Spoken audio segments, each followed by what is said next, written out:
여러분, 설 명절 하면 항상 우리 귀에 들리는 익숙한 표현이 있죠.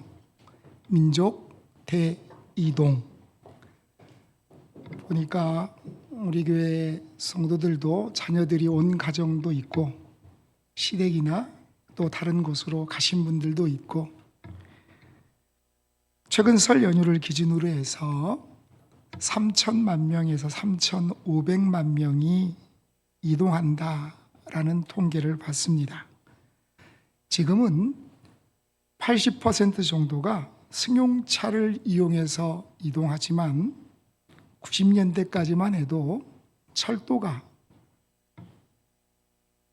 40%, 많게는 50%까지를 담당했던 것을 기억합니다.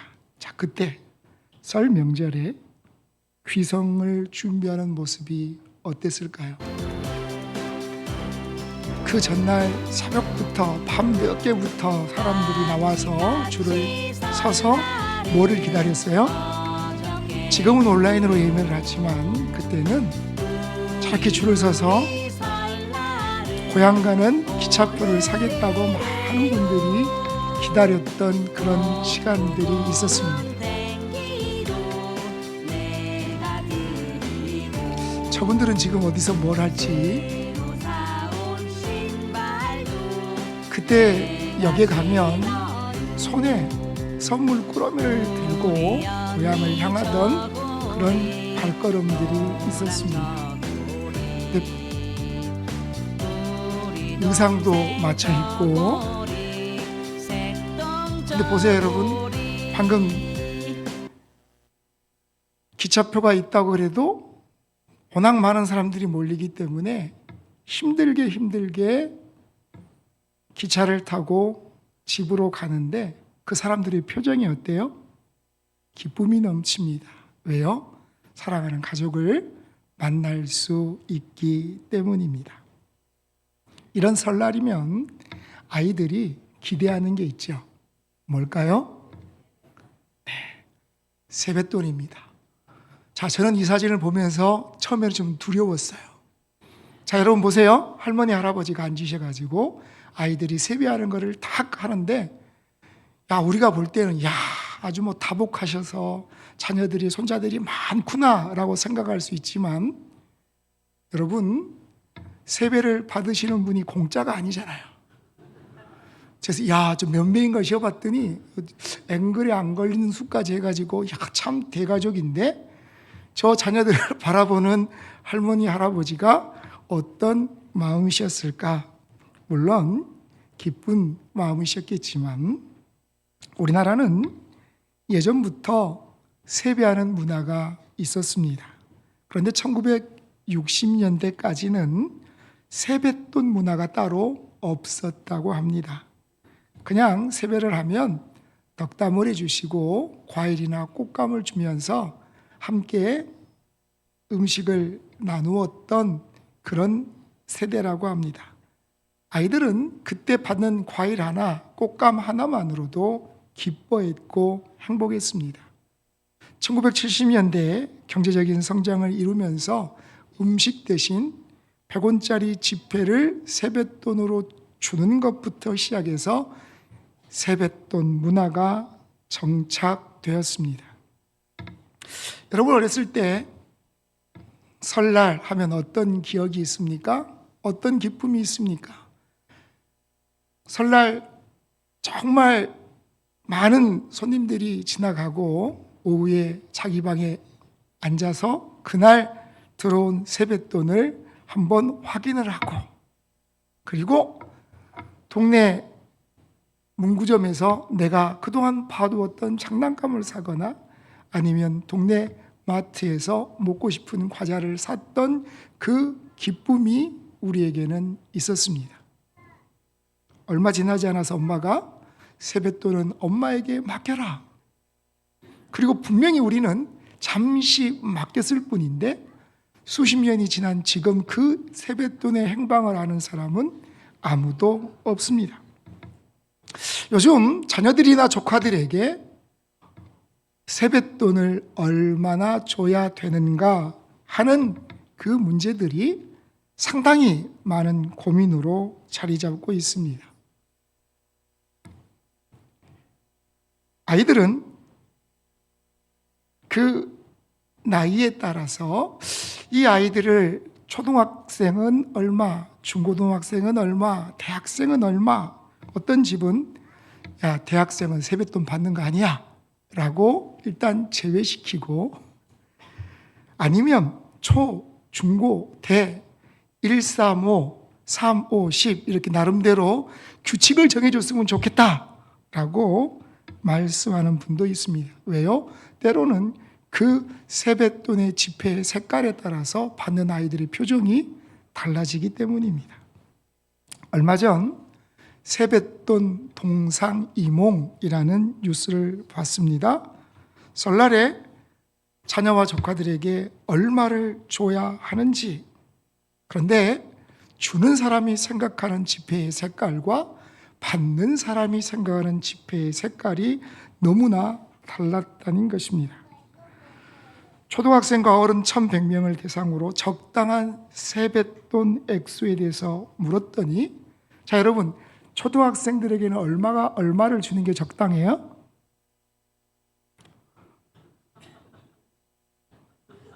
방금은 MZ세대가 이야기한 거고 본인이 안 주잖아. 주시는 분들이 한번 대답을 해보세요. 초등학생에게는 얼마를 주면 좋겠어요? 예? 우리는 올해 이렇게 정하는 거예요. 이제 우리는. 자, 얼마를 우리는 줄까요? 예? 다들 이제 내가 총대는 맥이, 네. 보통 어른들은 초등학생은 10,000원 정도가 적당하다라고 생각하는 반면에 초등학생들은 5만 원이 적당하다라고 응답을 했다는 것입니다. 어른들이 생각하는 세뱃돈의 평균치는 22,000원인데 받는 사람들이 생각하는 평균치는 38,000원에 육박했습니다. 여러분, 동일한 세뱃돈을 주는 사람과 받는 사람들이 서로 다른 생각을 하는 것, 어쩌면 이것이 우리가 설날 맞이하는 동상이몽이 아닌가 싶습니다. 원래는 새해 세배를 하면서 덕담과 복을 나눠주는 것이 이 세배 문화의 본질인데, 덕담은 사라지고 어느 순간부터 세뱃돈을 더 중요하게 생각하는 것이 우리들의 모습이 되었다는 것입니다. 오늘 예배 끝나면 1층에서 원래 계획은 우리 교회학교 학생들, 유치부, 유초동부, 중고등부, 원래 아까 대학생은 안 된다 그랬잖아요. 그래서 중고등부까지 해서, 그리고 오늘 할머니, 할아버지 집에 들리기 위해서 왔던 자녀들까지 제가 세뱃돈을 준비를 했는데, 봉투를 30장을 준비를 했어요. 그러면서 계속 살펴봤더니 청년부까지 줘도 오늘은 괜찮지 않을까. 대신 세배를 하는 사람들에게만. 그런데 갑자기 그 생각이 들더라고요. 야, 우리 교회 중고등부 교회학교가 막 부흥해가지고 애들이 100명이 넘으면, 갑자기 그랬더니 잠깐 좀 제가 생각이 멈췄어요. 그러면 100만 원 넘게를 준비해야 되는데, 한참 있다가 그래도 우리 교회학교가 그렇게 부흥할 수 있다 그러면 너무너무나 감사할 것 같아요. 여러분, 목사님 세뱃돈 많이 나갈 걸 걱정해서 우리는 조금 모이겠습니다 하지 마시고, 얼마든지 우리가 하나님 앞에 모여 예배 드리기를 소원합니다. 그런데 이런 모습은 설날 세뱃돈에만 있는 것이 아니라는 것입니다. 기쁨이라는 단어를 향한 동상이몽이 있습니다. 사도 바울은 자신이 개척한 수많은 교회들에 편지를 했습니다. 대부분 그 편지의 내용은 교회 안에 거짓된 교훈이나 잘못된 행실이 있을 때 그것을 바로 잡을 목적으로 편지를 썼습니다. 그러나 빌립보 교회를 향한 이 빌립보서라는 편지는 다른 바울 서신들과는 조금 다른 그런 느낌을 가질 수 있습니다. 여러분, 빌립보 교회는 사도 바울이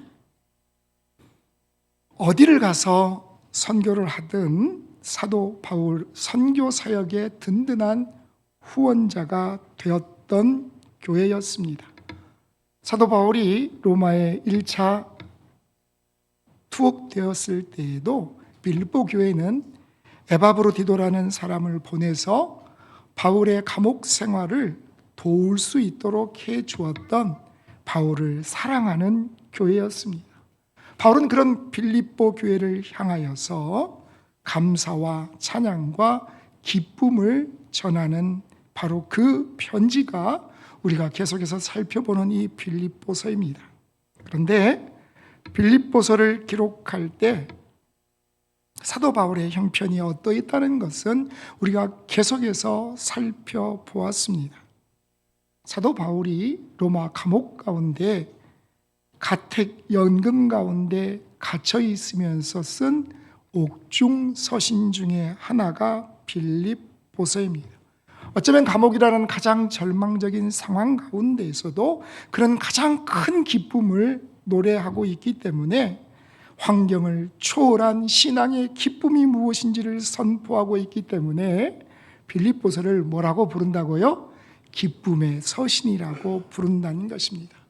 그래서 빌립보서에는 기쁨을 가장 큰 주제로 이야기하고 있고, 오늘 성경 본문이 이 빌립보서의 가장 핵심이 되는 그러한 말씀인 것을 우리는 잊지 않아야 합니다. 자, 오늘 성경에서 사도 바울은 빌립보 교회 성도들을 향하여 무엇을 외칩니까? 함께 읽습니다. 주 안에서 항상 기뻐하라. 내가 다시 말하노니 기뻐하라. 사도 바울은 말합니다. 주 안에서 기뻐하라는 것입니다. 주 안에서 기뻐하라는 이 말은 주님에 대한 소망을 가지고 기뻐하라. 주님께서 장차 나타나게 하실 그 영광을 가지고 기뻐하라고 말씀하고 있다는 것입니다. 우리가 기뻐해야 되는데 그 기뻐할 이유가 무엇이라고 말합니까? 주님이 우리에게 나타내실 그 영광을 기대하면서 기뻐하라는 것입니다. 기쁨이라는 국어사전의 의미는 어떤 만족감에 의해 느끼는 즐겁고 흥겨운 감정이라고 정의하고 있습니다. 아무리 생각해도 옥에 갇혀 있는 것은 기쁠 수 없는 일입니다. 사도 바울이 그 상황에서 즐겁고 또 흥겨운 감정을 느낄 수 없음에도 불구하고 사도 바울은 어떻게 기쁨을 선포하고 있는 것일까? 세상 사람들은 기쁨 하면 무엇인가 자기에게 도움이 되는 환경이 되었든지 자기를 만족시킬 수 있는 형편이 되었을 때 기뻐할 수 있습니다. 그러나 성경은 모든 형편과 환경을 또 자기가 원하는 그 모든 소원을 뛰어넘어서 하나님께서 우리에게 주시는 기쁨이 있다고 말씀합니다. 세상 사람들이 생각하는 기쁨과는 전혀 다른 기쁨이 하나님의 자녀들에게 있어야 한다는 것을 선포합니다. 주님이 나와 함께 하신다면 내가 주님이 허락하신 그 영광을 기대하는 소망이 있다면 그것이 하나님의 자녀인 우리의 기쁨이라고 성경은 말씀합니다. 여러분, 하나님의 자녀인 우리가 이 땅을 살아가면서 기뻐할 수 있는 이유는 우리가 누구 안에 있기 때문입니까? 주님 안에 있기 때문에 주 안에 있는 그 기쁨이 성도들이 누릴 수 있는 가장 큰 기쁨임을 말씀한다는 것입니다. 기쁨의 근원이 환경이 아니라 내가 하나님과 연합해 있는 것, 내가 주님과 함께 있는 것, 이것이 우리들의 기쁨의 근원인 것을 기억하시기를 소원합니다. 우리가 잘 아는 말씀이죠. 데살로니가전서 5장 16절부터 18절까지 같이 읽습니다. 항상 기뻐하라, 쉬지 말고 기도하라, 범사에 감사하라. 이것이 그리스도 예수 안에서 너희를 향하신 하나님의 뜻이니라. 아멘. 주님은 우리가 언제 기뻐하라고 말씀합니까? 항상 기뻐하라고 말씀합니다. 여기서 항상이라는 것은 어떠한 환경에 처해 있든지 기뻐하라 라고 말씀하신다는 것입니다. 환경을 뛰어넘는 무조건적인 기쁨이 우리에게 있어야 한다는 것입니다. 왜 그럴까요? 그것이 우리를 향한 하나님의 뜻이기 때문입니다. 나를 에워싼 환경에 지배되어서 우리의 감정이 계속해서 어우러지고 다운되는 것이 아니라 어떤 환경 가운데에서도 내가 기뻐할 수 있는 그 기쁨, 그것이 하나님이 우리를 향하신 선명하신 뜻이라는 것입니다. 제가 항상 설교 때 자주 말씀드리는 웨스트민스터 소요리 문답 제1문, 우리가 잘 알고 있는 소요리 문답사가 있습니다. 1643년 영국 런던에서 영국의 웨스트민스터 장로교회 총회가 열렸습니다. 이 총회에서는 개혁주의 신학의 표준 문서들이 만들어졌고, 이 문서들이 개혁주의 신앙의 핵심을 가장 잘 나타내고 있습니다. 이 문답서 중에 평신도들이 반드시 알아야 할 기독교 교리 107개를 문제와 답으로 만든 교리 교육서가 바로 웨스트민스터 소요리 문답입니다. 누가 알아야 한다고요? 모든 성도들이. 특별히 중직자들은 임직할 때 서약 시간에 이런 질문을 반드시 들으셨을 겁니다. 본 장로의 교리 표준인 웨스트민스터 신앙 고백 대요리 문답과 소요리 문답은 신구약 성경에서 교훈한 도리를 총괄하는 것으로 알고 성실한 마음으로 믿고 따를 것을 서약합니까? 라는 질문에 모두들 네! 라고 대답했던 이 웨스트민스터 소요리 문답 제1문이 첫 번째 질문이 무엇입니까? 사람의 제일 되는 목적이 무엇인가? 그것에 대한 답은 사람이 제일 되는 목적은 하나님을 영화롭게 하고 영원토록 그를 즐거워하는 것입니다 라고 우리는 너무나 잘 알고 있습니다. 하나님을 영화롭게 하는 것이 우리의 삶의 가장 근본적인 목적이 되어야 한다는 것입니다. 여러분, 우리가 하나님 앞에 실력이 뛰어나고 능력이 뛰어나서 하나님을 기쁘시게 해 드릴 수 있을까요? 우리가 하나님께 영광을 돌리고 하나님을 영화롭게 한다는 것은 하나님의 그 영광의 빛을 내 삶으로 비추어서 이 세상에 하나님이 이런 분이시라는 것을 증거하고 살라는 그런 말씀입니다. 요즘에 핸드폰들이 성능이 좋죠. 카메라를 요즘에 들고 다니신 분이 거의 없고 핸드폰 하나로 모든 것들을 해결하십니다. 100배 줌으로 달을 찍으면 달이 그 모습을 잘 보여줄 때가 있어요. 저도 새벽에 나오면서 달이 크게 걸려있고 밝으면 한 번씩 찍어봐요. 정말 100배가 되나? 잘 보이더라고요. 요즘에 나오는 핸드폰은 보통 화소가 얼마 정도 돼요? 네, 목사님 저는 그런 거 그냥 신경 안 쓰고 그냥 씁니다. 그러실 수 있어요. 이게 한 2억 화소 정도 되거든요. 그러면 정말 화면이 깨끗하게 나오는데 가끔가다 사진을 찍을 때 갑자기 이런 메시지가 뜹니다. 더욱 뚜렷한 화질을 위해서는 렌즈를 깨끗이 닦아 주십시오. 그럼 여러분은 어떻게 하실 거예요? 나는 상관없다 하고 찍으면 화면이 사진이 제대로 잘 나오지 않아요. 얼른 뭐라도 좀 문질러서 그 렌즈를 깨끗이 닦고 사진을 찍는 거예요. 왜요?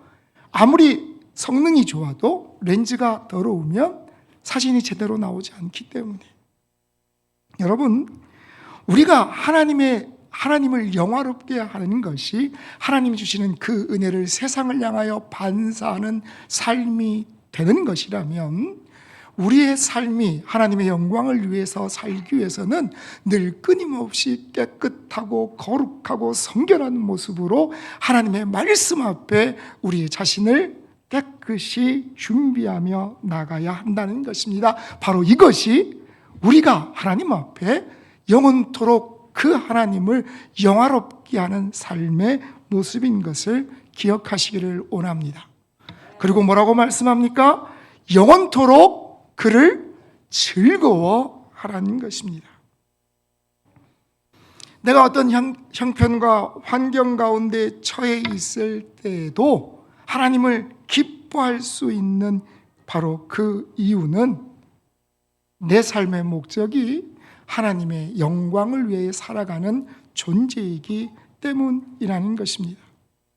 그런데 여러분, 이런 말씀을 들으면 한 가지 생각나는 그런 질문이 있죠. 뭐예요? 여러분, 국을 끓이려면 뭐가 있어야 돼요? 국거리가 있어야 돼요. 식사를 준비하려고 그러면 뭐가 있어야 돼요? 반찬거리가 있어야 돼요. 어떤 분들은 이야기합니다. 목사님, 지금 내 형편과 처지를 몰라서 그러시지 내가 아무리 찾아봐도 기뻐할 거리가 없습니다 라고 대답하실 분도 계실 수 있습니다. 맞습니다. 어쩌면 저나 여러분의 삶의 형편과 처지를 바라보면 아무리 살펴봐도 기뻐할 거리가 없는 것처럼 보일 때가 있는 것이 우리들의 삶의 모습입니다. 요즘에 아이들이 참 많은 장난감을 가지고 있어요.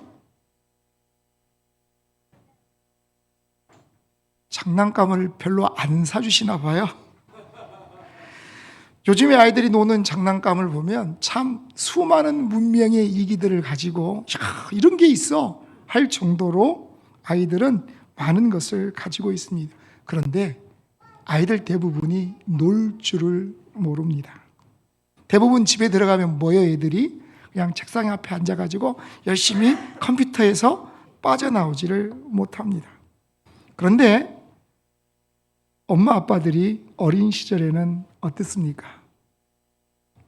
동네에 나가서 그 골목에서 우리 여학생들은 뭐 하냐면은 고무줄 하나면은 시간 가는 줄 모르고 놀았습니다.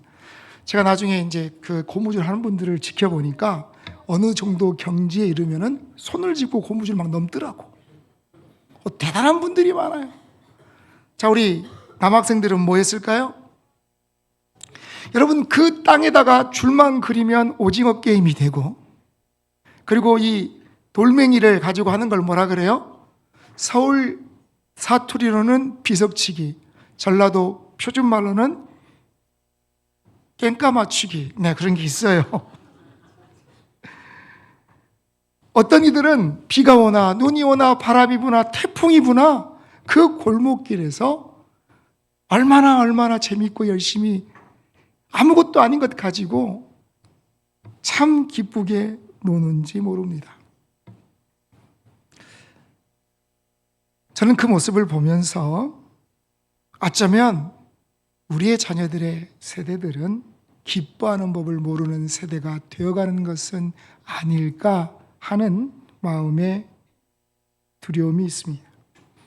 웬만한 선물에도 감동하지 않고 어지간한 기쁨은 당연한 것으로 누리는 세대, 세뱃돈을 받으면서 1,000원짜리 한 장으로도 너무너무나 감사했고 10,000원짜리 한 장이면 그분을 존경했던 시대는 지나가고 100,000원짜리 수표를 줘도 이건 기본이지 라고 받아들이는 세대가 되어버리지는 않았을까.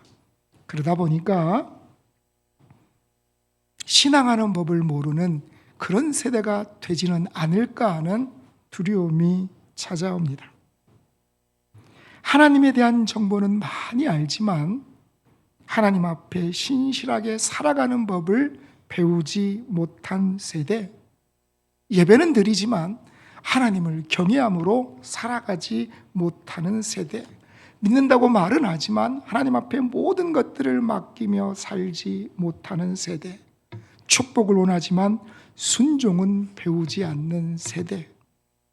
그런데 어쩌면 이 모습이 우리가 그런 모습으로 살아내지 못하기 때문에 우리의 다음 세대들이 그런 신앙하는 법을 바로 배우지 못하는 것은 아닌지에 대한 두려움이 찾아옵니다.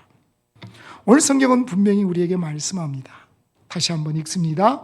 주 안에서 항상 기뻐하라. 내가 다시 말하노니 기뻐하라. 사도 바울은 이렇게 이야기합니다. 내가 다시 말하노니 기뻐하라는 것입니다. 누구를 강조해요? 자신을 강조합니다. 주님이 다시 너희들에게 말씀하시니 너희는 기뻐하라가 아니라 내가 너희들에게 다시 말하노니 기뻐하라 라고 이야기하는 이유는 무엇일까? 12절은 이렇게 말씀합니다. 같이 읽습니다. 나는 비천에 처할 줄도 알고 풍부에 처할 줄도 알아. 모든 일 곧 배부름과 배고픔과 풍부와 궁핍에도 처할 줄 아는 일체의 비결을 배웠노라. 아멘. 사도 바울은 당당히 외칩니다. 나는 일체의 비결을 배웠다는 것입니다. 무엇에 대한 비결입니까? 내 삶 가운데 기쁨을 누리는 삶의 일체의 비결을 배웠다. 사도 바울은 지금까지 자기가 살아왔던 모든 그 사명의 길을 걸어오면서 많은 환경과 형편을 경험했기 때문에 그 환경과 형편 속에서도 그가 낙심하지 않고 하나님 앞에 기뻐할 수 있는 그 비결을 배웠다고 증거하고 있습니다. 그리고 또한 이 시대를 살아가는 우리들에게 내가 배운 그 비결을 너희도 배우고 알기를 원한다 라고 외치고 있는 것입니다. 여러분, 음식을 만들 때 먹어보니까 내가 원하는 맛이 아니에요. 그래서 그 음식에 긴급하게 심폐소생술이 필요할 때 여러분은 비법으로 무엇을 사용하십니까? 예? 우리에게는 국룰의 비법이 있죠. 라면 스프. 국내 굴지의 식품회사에서 라면 신제품부에 수십 년 동안 근무했던 집사님이 계셨는데 그 집사님 덕분에 그 회사에서 만든 신제품 라면은 가끔은 이렇게 한 박스씩 갖다 주셔요. 아, 목사님 드셔보시라고. 맛있어요. 근데 그분은 라면 스프에 대한 프라이드가 엄청나셨어요. 그리고 이렇게 말씀해요. 목사님, 라면 스프는 단순한 조미료가 아닙니다. 이것은 정교하게 배합된 종합 조미 베이스입니다.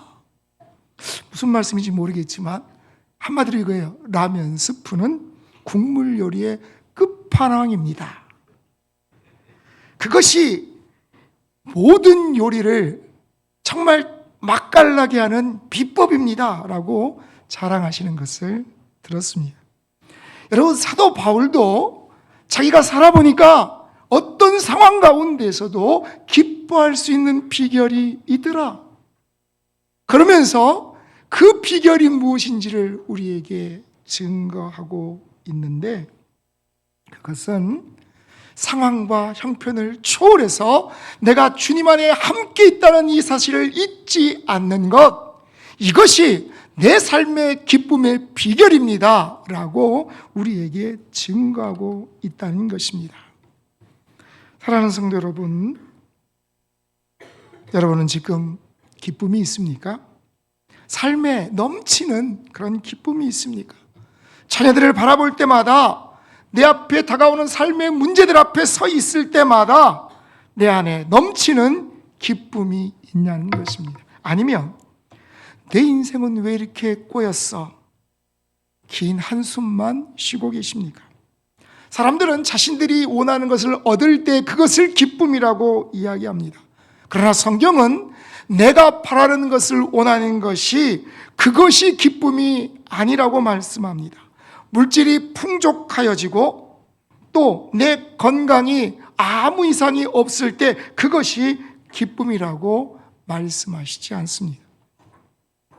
자녀들의 성적이 쑥쑥 올라가는 것, 그것이 기쁨이라고 말씀하지 않습니다. 여러분, 어떤 사람은 물을 보면 물 만난 고기처럼 막 기뻐하는 사람이 있고, 어떤 사람은 물만 보면 막 겁이 내는 사람이 있죠. 그 두 사람의 차이는 무엇일까요? 수영하는 법을 아느냐 모르느냐. 여러분, 우리가 이 땅을 살아갈 때 내가 기뻐하는 법을 아느냐 모르느냐에 따라서 내 앞에 다가온 상황 앞에서 우리가 그 상황을 두렵지 않으므로 기쁨으로 그 상황 가운데 나갈 수 있느냐 없느냐가 결정된다는 것입니다. 기뻐하는 법을 배운 성도들은 단순히 감정만 밝은 모습으로 살아가는 사람이 아니라 상황이 무관하게 그 상황을 뛰어넘어서 하나님 앞에서 내가 기쁨을 선택하며 살아가는 사람들인 것을 기억하시기를 소원합니다. 빌립보 4장 19절 같이 읽습니다. 나의 하나님이 그리스도 안에서 영광 가운데 그 풍성한 대로 너희 모든 쓸 것을 채우시리라. 아멘. 기뻐하는 법을 배운 사람은 하나님께서 내 모든 삶에 필요한 것을 채우시는 분이라는 것을 확신하는 사람입니다. 그래서 기뻐할 수 있습니다. 지금 당장 내 눈에는 보이지 않지만 하나님께서 내가 필요한 것들, 가장 좋은 것으로, 가장 완전하신 것으로 내 삶에 풍성하게 채우실 것을 내가 믿기 때문에 하나님 앞에 기쁨으로 나간다는 것입니다. 이것이 기쁨의 비결이라는 것입니다. 우리가 기뻐하는 이 기쁨은 내가 만든 감정이 아닌 것을 기억하십시오. 성령께서 내 안에 주시는 귀한 삶의 열매가 기쁨입니다. 아무리 커다란 은혜를 받은 사람도 기뻐하지 않는 사람은, 기뻐할 줄 모르는 사람은 어쩌면 하나님께서 더 이상의 기쁨을 그의 삶에 허락하시지 않을 수도 있다는 것입니다. 지금 여러분들은 작은 일에 기뻐하며 감사하십니까? 아니면 커다란 은혜 앞에서도 내가 아무런 감동 없이, 기쁨 없이 살아가고 계십니까? 여러분들은 자녀들을 볼 때 어떤 때 기쁘세요? 이제 막 자녀들이 막 내려왔잖아요. 오랜만에 자녀들을 보시잖아요. 그럼 어느 때 자녀들을 보고 기쁘신가요?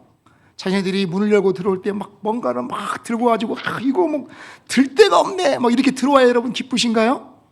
물론 그럴 때 기쁠 수도 있지만, 여러분 부모들은 자녀들이 지극히 작고 평범한 것, 내가 지쳐 피곤해서 집에 돌아오는데 아이들이 서로 아버지 어깨를 주물러 들게 달려와서 내가 먼저 할 거야, 아니 내가 할 거야 하는 그 모습이 우리의 기쁨이 아닙니까?